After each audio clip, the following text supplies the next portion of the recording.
But they continue today. China still plays hardball. There are now continuing confrontations between the China's Blue Water Navy and the Japanese Maritime Defense Force, the Japanese Navy, because there are continued incursions by the Chinese Navy into Japanese territorial waters, submarine surfacing near Okinawa, incursions by Chinese oceanographic vessels into Japan's exclusive economic zone, and all the rest. That's a real flashpoint as well. I mean, when you have Chinese naval vessels training their guns on Japanese observer planes, you know, you're only a trigger pull away from open conflict. So, I guess yeah. One other question would be the North Korean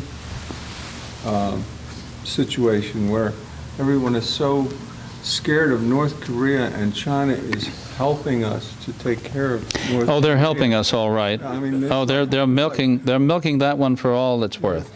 You know, the so-called six power talks, where China is supposed to strong-arm North Korea into giving up its nuclear weapons in exchange for nuclear reactors supplied by you and I. Yeah. That will go on for years. That circus will go on for years.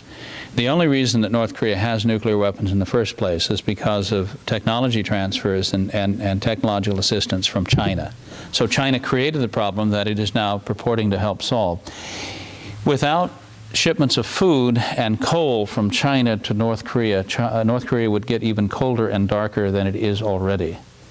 The situation would be entirely untenable. So China has tremendous leverage over North Korea, which it is not using. But the one thing that you hear from the State Department is that we can't be too harsh on China in terms of human rights, or in terms of trade, or in terms of intellectual property rights, or in terms of technology transfer, because we need them to help solve the North Korean crises.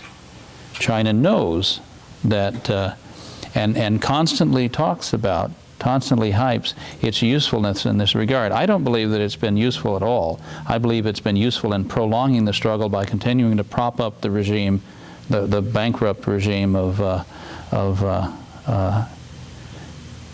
Kim the Younger, Kim Jong-il. They're using North Korea as the agent for distribution of weapons of mass death.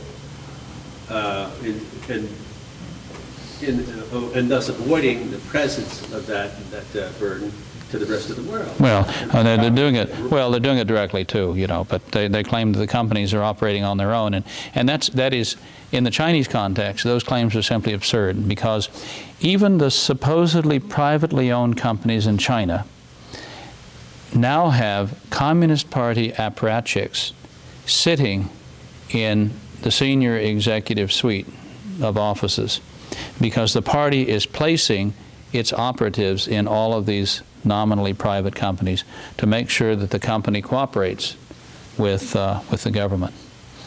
So, you know, there is no, even the private sector, which we look to be a source of economic and ultimately political power separate from that of the Chinese Communist Party, and leading to separation of powers and leading to respect for human rights and democracy, that's being co-opted and drawn in to the Chinese Communist Party. 5 years ago, Jiang Zemin shocked some older members of the Chinese Communist Party by saying, we now have to induct into our ranks representatives of the new entrepreneurial class. And the old communists said, well, we can't do that. We hate those guys. Those are the despised capitalist class. And Jiang said, no, it's a new world. You know, they've become rich and powerful, and we need them to be party members. And so they've brought in the new business elite and given them party membership, and in turn placed party apparatchiks in their businesses. And so it's become, they've been drawn into the oligarchy, you see. So instead of being a positive factor, a factor for social change, political evolution, they've been co-opted by the Chinese Communist Party. These are very clever bureaucrats. They've been practicing bureaucracy, one-party dictatorship for 2,000 years, and they've gotten very good at it. But that's what Lenin did. I mean, no, they were China was 2,000 years ahead of Lenin. No, that's true. But we can point to Lenin as a recent model. for doing the same thing, Sure. the new economic program, 1921, 1929, which invited all Yeah. kinds of Western money in, Right. and he turned around and he grabbed it all. Right, right. But going back to the unification of China in 200 years before the birth of Christ, we had the first emperor of the Qin dynasty, Qin Shi Huangdi. Qin Shi Huangdi, after he unified China, set up a police state. There was a secret police. There were political commissars in the military. There was a standing army of hundreds of thousands of men. There were state monopolies of iron production and salt production and other important commodities. The countryside was organized into the Bao system, where you had every 10 households reporting to one senior householder, and he was responsible for the good behavior of all the people in his Bao.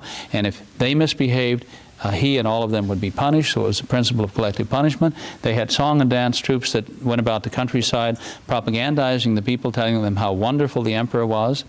The books of other opposing schools of thought were burned. So all of the things we associate with totalitarianism, the censorship, the political controls, the police state apparatus, was actually invented in China 2,000 years before Vladimir Ilyich Lenin imposed it on Russia. So they've been doing this for a long, long time. And we had a chance in the 20s and 30s. China was going our way. And were it not for the Japanese invasion, Chiang Kai-shek would have unified the country.